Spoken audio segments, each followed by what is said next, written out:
पुन्हा लोकांना road bill खास आहे का नाही?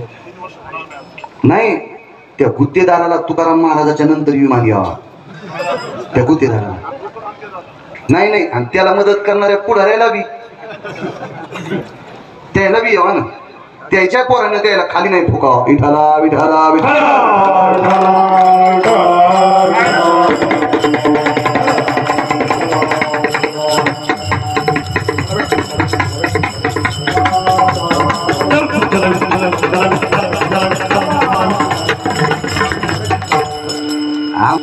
आम्हाला काय ताण नाही वा, आपल्याला आपलं द्यायचं तेल द्यायला भुत्याला घाईला, आपले टायर जरी उघड यायच्या पैशावर टाकायचे, पण हे आम जनतेला लय त्रास आहे त्याचा, आहे का नाही? यायला त्रास हो बाकीच्या काय आम्हाला त्रास आहे, पण यायनं पाया पडे की आमचे टायर निघते. विठाला विठाला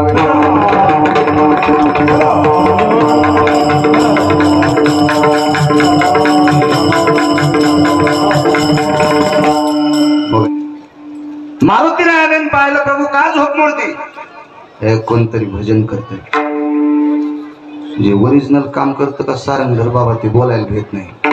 भय काय त्याच्या जीवा त्याची सेवा, भय काय त्याच्या जीवा भेटत नाही ना. जे पोरग रात्रंदिवस रानात काम करत आहे का, ते एकादशी परभणीला गेलं, मायन बाप म्हणले मोखऱ्या काय होतं तुला परभणीला, ते म्हणला मायगापची बस डोकराव आणि रात्रंदिवस रानात. आजच गेलतो, मित्राचं लग्न होतं, हो पारवा तर झाला म्हणला, उद्या पाहू, आज तांब्या पालथा उद्या सोय. आणि जे कवाच रानात जात नाही, बापानं शिव्या द्या माईनं शिव्या द्या, ते शिव्या ऐकतच राहत आणि तो कोहाणीतच राहत. त्याला माहिती आपण काहीच करीत नाही, शिव्या खावाच लागते. आरोती रायाची खरी सेवा. म्हणले प्रभू तुम्हाला रावणाची भीती तर वाटत नाही ना, कुंभकर्णाची भीती तर वाटत नाही ना, तुम्ही हरभरा लागले का काय?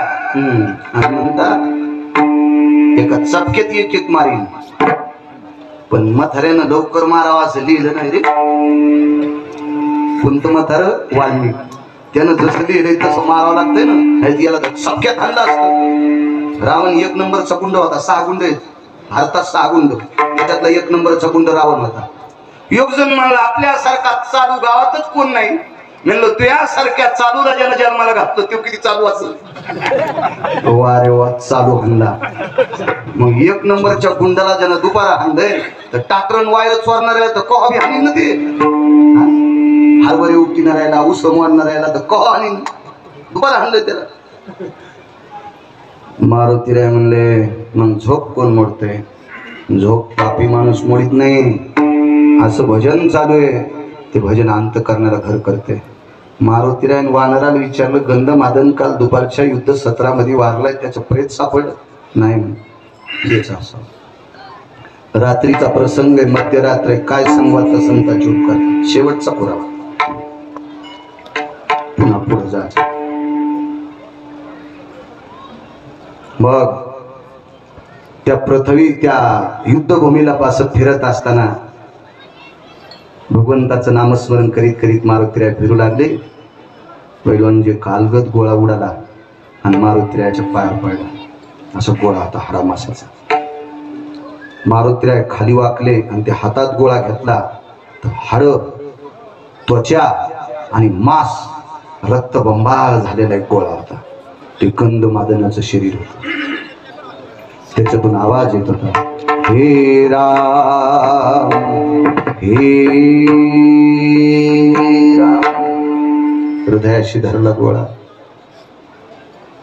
शिबिर जवळ होती, रावटी दिलेली. आतमध्ये प्रवेश केला. सांगितलं, देवा हे तुमची झोप मोडते. हे कोण? गोळा दाखवला. लक्ष्मणजीला सारंगधर बाबा राग आला.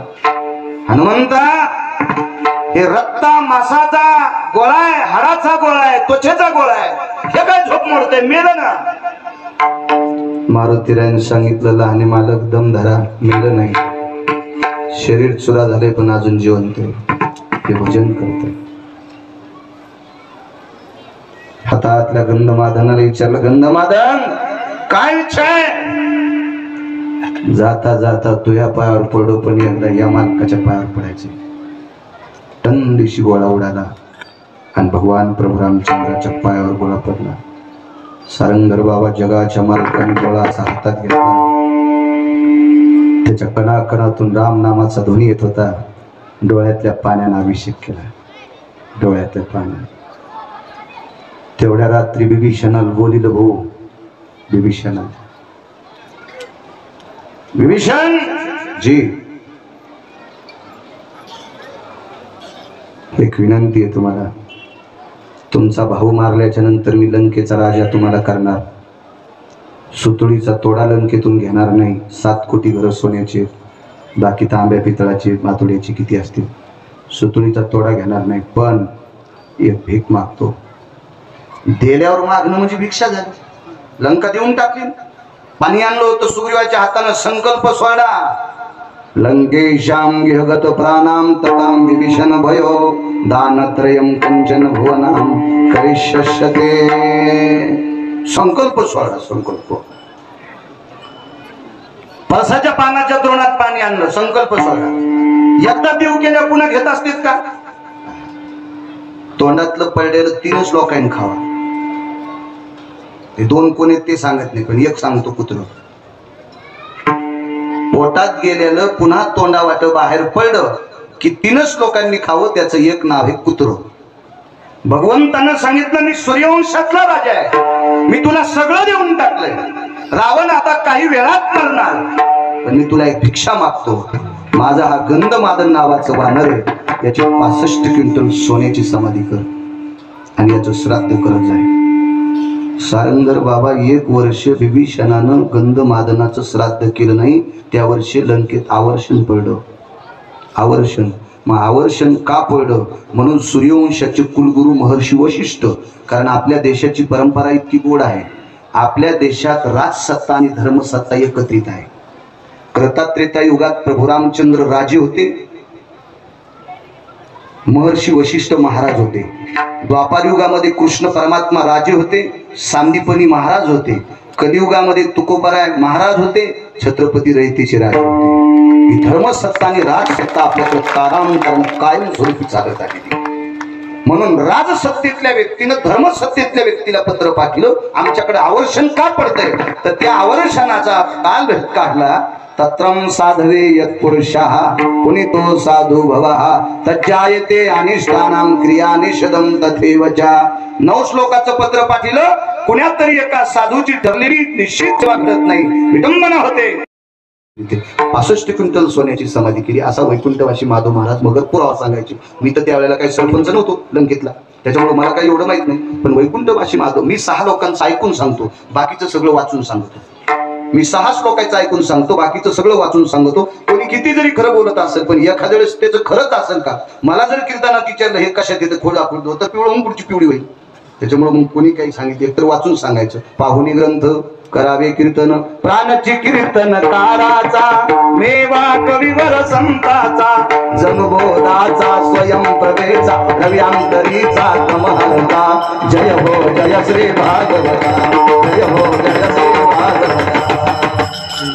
वाचून सांगितलं की माणसाला ताण होत नाही. चला, गंधमादनाच्या समाधीपाशी योगी जपी तपी अनुरागी सगळे गेले. बकदाल व्यान भयो लोमशाम ऋतुजन्य वृषण्यम सुजायाना यक्ष भयम व्याप्तियाम. या 28 साधू तिथे गेले आणि गंधमादनाच्या समाधीला आळवलं. विचारलं, बाबा एवढा मोठा वानर तू, अरे जपी तपी अनुराग्यांच्या समाधीच्या सोन्याच्या समाधी नाही, वानराची समाधी सोन्याची, एवढ्या मोठ्या टोकाला पोहोचलास, कारण काय? त्या समाधीतून ध्वनी निघाला.